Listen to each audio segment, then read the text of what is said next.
कर लें। ओके, ये है अब DNS प्रॉपर्टीज़ का, DNS सर्वर की प्रॉपर्टीज़ में हूँ मैं, जॉन की प्रॉपर्टीज़ में, और ये एडवांस का टैब है। ठीक है, वन बाय वन हम देखते हैं। ये तो आ रहा है सर्वर वर्जन नंबर, कि सर्वर का वर्जन क्या है, 6.1.7600। ठीक है, और ये चेंजेबल नहीं है, व्यू करवा रहा है बस आपको। उसके बाद ब्रैकेट में उसकी हेक्सा वैल्यू है, 0 क्रॉस किसी भी नंबर के स्टार्ट में आ जाए तो वो क्या होता है, हेक्साडेसिमल होता है। ठीक है, अच्छा जी, disable recursion, also disable forwarders. ये अगर आप डिसेबल कर देंगे तो इसका मतलब है आप DNS को इंस्ट्रक्ट कर रहे हैं कि जो अपने डेटाबेस से एंट्री कर दे सकते हो वो दे दो, रिकर्शन नहीं करनी है, रिकर्सिव क्यूरी नहीं करनी, किसी DNS को नहीं पूछना है, तो इसीलिए फॉरवर्डर भी डिसेबल हो गए हैं। आपको याद है मैंने एक बात आपको बताई थी शुरू में, एक रिकॉर्डिंग के रेफरेंस से, कि जाकर रिकॉर्डिंग सुनिएगा, मैंने रिकर्सिव क्यूरी के जब आपको पढ़ाई है तो मैंने ये नहीं कहा होगा कि रिकर्सिव, हाँ, लेकिन इटरेटिव क्यूरी में मैंने लाजमी कहा होगा कि ये हमेशा सर्वर टू सर्वर होती है, क्योंकि कुछ ऐसे कॉन्सेप्चुअली तो खैर ये भी कहा जा सकता है, लेकिन वैसे जो फॉरवर्डर होता है, फॉरवर्डर के केस में DNS क्यूरी कर रहा होता है DNS को, और वो क्यूरी होती कौन सी है, रिकर्सिव होती है। बात समझ में आ रही है? यानी ऐसा केस एग्जिस्ट करता है जिसमें DNS server to DNS server कौन सी क्यूरी होगी, रिकर्सिव। ठीक है, तो ये जो आप डिसेबल कर रहे हैं इससे वो डिसेबल हो जाएगा। ठीक है, अच्छा जी, बाइंड सेकेंडरीज, ये सपोर्ट इनेबल करने के लिए है बाइंड बेस्ड DNS सर्वर्स। ठीक है, बात समझ में आ रही? बाइंड यूनिक्स की इम्प्लीमेंटेशन है, बिर्कले इंटरनेट नेम डीमन, अगर उसके भी DNS लगे हुए हैं तो ये सेलेक्ट कर दें, उनके भी कंपैटिबल हो जाएगा, उनसे भी बातचीत कर लेंगे। Fell on load if bad John data, John data अगर ठीक नहीं है, जब ये DNS इनिशलाइज होता है तो फेल हो जाएगा, लोड नहीं करेगा। ठीक है, उसके बाद आप उसको वेरीफाई करें जिस तरह भी, एंड देन रीस्टार्ट करें। यानी आप कह रहे हैं कि उसी वक्त रीस्टार्ट हो, इनिशलाइज हो जब जॉन में कोई प्रॉब्लम नहीं। इनेबल राउंड रॉबिन, इसमें तो कुछ कहने की ज़रूरत नहीं होनी चाहिए। इनेबल नेट मास्क ऑर्डरिंग, कि नेट मास्क की जो वैल्यूज़ आ रही हैं डेटाबेस में उनको ऑर्डर में ले आए। ठीक है, इसमें कोई टेक्निकलिटी नहीं। Secure cache against pollution, cached entries को सिक्योर करें, ये लॉगिंग से रिलेटेड, कि कैशे में कोई एंट्री ना जाए। नेम चेकिंग, ये फॉर्मेट है इसका, इसको चेंज करने की ज़रूरत नहीं पड़ती नॉर्मली। वैसे यहाँ पे जो चॉइसेस हैं वो देख लें, ये RFC बेस्ड है, ये नॉन RFC है, ये मल्टी बाइट है, ऑल नेम्स। नॉर्मली इन चीज़ों को कभी मॉडिफाई नहीं करते। हाँ, ऐसा हो सकता है कि आप किसी ऐसे एनवायरनमेंट में जॉब कर रहे हैं जहाँ पे सन की भी मशीन्स लगी हुई हैं, सन सोलारिस की, यूनिक्स की भी लगी हुई हैं, तो यूनिक्स का एडमिनिस्ट्रेटर आपको कहे कि यार अपने सर्वर में ये फॉर्मेट करो तब वो कंपैटिबल होगा हमारे मशीन के साथ, तो आपको पता होना चाहिए कि ये यहाँ से कहाँ से जाके चेंज करना। ठीक है, load John data on startup, John data registry से भी लोड हो सकता है, एक्टिव डायरेक्टरी से भी लोड हो सकता है। ठीक है, या फाइल से भी लोड हो सकता है, बताएं कहाँ से लोड करना है। ठीक है, यानी बाय डिफ़ॉल्ट आप उसे क्या वैल्यू दे रहे हैं।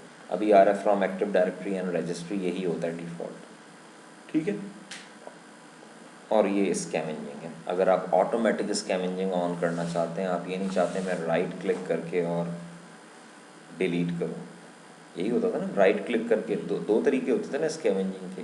एक तो होता था कि वो जो जॉन की प्रॉपर्टीज़ में हम एजिंग पे क्लिक करके 7 डेज़ और 7 डेज़ करते थे। ठीक है, एक होता था कि हम राइट क्लिक करके स्कैवेंजिंग करते थे, अदरवाइज स्टेल एंट्रीज पड़ी रहती हैं। तो आप कहते हैं यार मैं ये नहीं करता, मैं चाहता हूँ ऑटोमेटिकली ये हर 7 दिन बाद चेक करे और क्लियर कर दे, 7 दिन बाद, 8 दिन बाद, 10 दिन बाद, जितने भी आप चाहते हैं। तो आप ये चेक बॉक्स सेलेक्ट कर दें और नीचे वैल्यू दे दें डेज़, आवर्स, मिनट, सेकंड्स में। ठीक है, डेज़ एंड आवर्स में, मिनट्स और सेकंड्स में नहीं। वैसे भी ऑटोमेटिक एंट्री, डायनेमिक एंट्रीज जो हैं वो इतनी जल्दी तो चेंज नहीं होंगी ना, क्या ख्याल है? अगर आप DSA भी कोई बीच में ले आते हैं तो 4 दिन बाद चेंज होगा आएगी बाई डिफ़ॉल्ट। ठीक है, ये इसमें। अच्छा, वैसे अगर अब मैं आपको बताऊं इनमें से कौन सी ऐसी वैल्यूज़ हैं जो प्रैक्टिकली बहुत ज़्यादा यूज़फुल हैं। एक ये secure cache against pollution, enable round robin बहुत इंपॉर्टेंट है।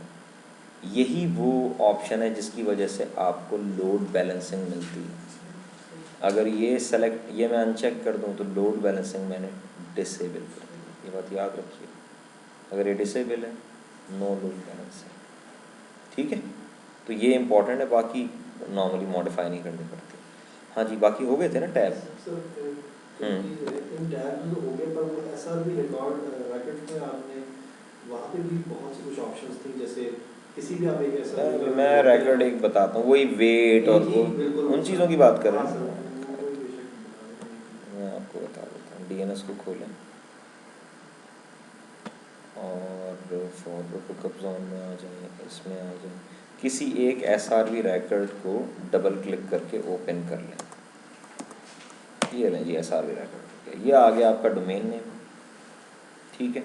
सर्विस करबरॉस प्रोटोकॉल टीसीपी, अगर आप नया बना रहे होंगे तो टीसीपी और यूडीपी दोनों आएंगे। यहाँ से करो ना अदर न्यू रिकॉर्ड्स में और जाके सेलेक्ट कर लो सर्विस लोकेशन, ये आ गया। क्लिक करें क्रिएट रिकॉर्ड पे, ये देखें सर्विस ड्रॉप डाउन बॉक्स में भी आ रही है, मैं लिख भी सकता हूँ, ये देखें ये आ रही है सर्विस, ठीक है। आपको बताता हूँ, जब मैं NT4 का डीएनएस पढ़ाता था ना, तो उसमें जो माइक्रोसॉफ्ट की ऑफिशियल स्लाइड्स थी उनमें मैंने एक जगह पढ़ा था अंडरस्कोर, यानी उसमें ये भी बता देते हैं हम कि कौन कौन सा लेटर्स आ सकते हैं। वो एक स्लाइड थी, मुझे अभी तक याद है, उसमें ऊपर लिखा हुआ था कि लेटर्स आ सकते हैं, अल्फ़ाबेट्स आ सकते हैं, डिजिट्स आ सकते हैं, ये आ सकता है, एंड पे लिखा था अंडरस्कोर रिजर्व करैक्टर है। उस वक्त नहीं समझ में आता था क्योंकि NT4 के ज़माने में we didn't have anything like this, ये जो SRV रैकेट्स हैं ये नहीं होते थे, ठीक है। तो उस वक्त मैं सोचता था कि यार इसकी कोई एग्जांपल किसी स्टूडेंट ने पूछ ली तो बड़ा मसला हो जाएगा। लेकिन जब 2000 रिलीज़ हुई तो ये रैकेट मेरी नज़रों से गुजरे। तो ये अंडरस्कोर रिजर्व करैक्टर है। आपने कभी कोई वेबसाइट देखी इसमें अंडरस्कोर आता हो इंटरनेट पे? कभी नहीं देखी होगी। डैश आ सकता है, अंडरस्कोर नहीं है, क्योंकि अंडरस्कोर रिजर्व है फॉर सर्विस रैकेट्स। ये सर्विस के रैकेट्स हैं, इनके लिए रिजर्व कर दिया गया, ठीक है। अगर आप खुद लिखना चाहते हैं, कोई नई सर्विस आ जाती है तो आप यहाँ लिख भी सकते हैं, ठीक है। फॉर एग्जांपल ये मैंने लिख दी एक, ठीक है, ऐड कर देगा। उसके बाद यहाँ आ रहा होगा टीसीपी और यूडीपी, ठीक है, यही होता है। अब इसके लिए मुझे लिखना पड़ेगा, कोई और सर्विस आप सेलेक्ट करें तो ये देगा। यहाँ जाएँ ज़रा, फॉर एग्जांपल करबरॉस सेलेक्ट करें, ये देखें करबरॉस टीसीपी यूडीपी दोनों को यूज़ करता है, तो दोनों हैं। समझ में आती बात। उसके बाद प्रायोरिटी है। प्रायोरिटी का रूल ये होता है smaller the number higher the priority. दो नाम हैं, ठीक है, और दोनों में सेम वैल्यू आ रही है। देखें एसआरवी रिकॉर्ड क्लाइंट को तो रिटर्न नहीं करना ना, क्या ख्याल है? ये क्लाइंट को एसआरवी रिकॉर्ड खैर क्लाइंट को रिटर्न करना है। अगर आप एमएक्स या दूसरे उनकी बात करें तो वो डायग्नोस्टिक टेस्ट से आप देख सकते हैं, लेकिन एसआरवी रिकॉर्ड क्लाइंट को रिटर्न होता है, साथ में एसोसिएटेड ए भी हो जाता है। तो बेसिकली प्रायोरिटी की वैल्यू ये बताएगी कि कौन सी जो वैल्यू है उसको प्रेफर किया जाए। और अगर आपके सारे सर्वर्स इक्वली बेटर हैं तो फिर आप प्रायोरिटी बराबर रखें, ठीक है। वेट इसलिए आपके पास दो सर्वर लगे हुए हैं, एक की रैम ज़्यादा है, एक का प्रोसेसर ज़्यादा है, दो आपके पास डोमेन कंट्रोलर लगे हुए हैं। फॉर एग्जांपल एक डोमेन कंट्रोलर ऐसा है जिस पे बहुत ज़्यादा रिक्वेस्ट आ जाए तब भी वो एंटरटेन कर लेगा, दूसरा उसका लोड शेयर करना चाहता है, और करना चाहता नहीं, आप चाहते हैं दूसरा उसका लोड शेयर करे, लेकिन 50-50 का रेशो जो है ना वो आपको फिजिबल नहीं लग रहा। उसकी वजह है कि जो दूसरा सर्वर है उसकी रैम, हार्ड डिस्क, प्रोसेसर, यानी दूसरा सर्वर उतना अच्छा नहीं है, तो आप फिर वेट के फंक्शन से इसे कंट्रोल करेंगे। समझ में आती बात? तो सर प्रायोरिटी में भी नहीं है? नहीं, प्रायोरिटी में कैसे? प्रायोरिटी दो की सेम है, दोनों रिटर्न हो रहे हैं। वेट का फंक्शन ये बता रहा है कि किस पे कितना लोड डालना है। प्रायोरिटी में तो टॉप पे कर देगा उससे, किसी की प्रायोरिटी ज़्यादा है ना वो टॉप पे है, ठीक है, जहाँ टाइप पड़ी वो टॉप पे है, ठीक है। वेट का फंक्शन बता रहा है कि प्रायोरिटी को ना देखो, इस पे 20% रिक्वेस्ट भेजनी है, इस पे 80, एक में मैं वेट देता हूँ 100, एक में देता हूँ 80, ठीक है। तो 100 वाले पे ज़्यादा रिक्वेस्ट जाएंगी, दूसरे पे कम जाएंगी। बात समझ में आती? वेट का फंक्शन ये करता है। और नॉर्मली ये दोनों ज़ीरो आ रही होती हैं, या एक ज़ीरो होती है, एक 100 आ रही होती है। जो हमारे पास रैकेट बने हुए हैं इन पे अगर आप डबल क्लिक करें तो आपको नज़र आएगा एक 0 होगी, एक 100 होगी, ये देखें, ठीक है।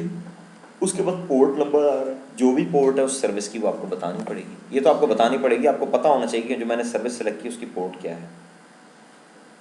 करबरॉस की 88 है, एलडैप की आई थिंक 389 होती है, हाँ 389। ग्लोबल कैटलॉग की 3268 होती है। दिखाया था आपको ग्लोबल कैटलॉग की।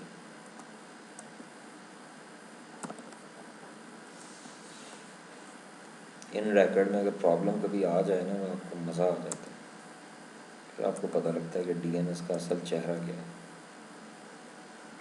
मेरे साथ एक दफ़ा क्या कई दफ़ा हुआ है, नहीं 10 में से 2 दफ़ा ज़रूर हुआ तो है, सर इसका 8 दफ़ा नहीं हुआ। बताया हुआ। हाँ वो आसान तरीका भी फेल हो गया था उस दिन तो। अच्छा। वो ये कि वो मैंने स्टार्ट करवाई, ये रेप्लिकेशन का आर्टिकल पढ़ा रहा था एडीएस में, आपने भी पढ़ना है उसमें। ये जरा कितना गलत काम हो रहा है, कितना गलत टाइम पे हो रहा है। एलडैप की जो सर्विस है वो 3268 पे चलती है, ठीक है। तो ये है, अब इसको मैं सेव कर देता हूँ।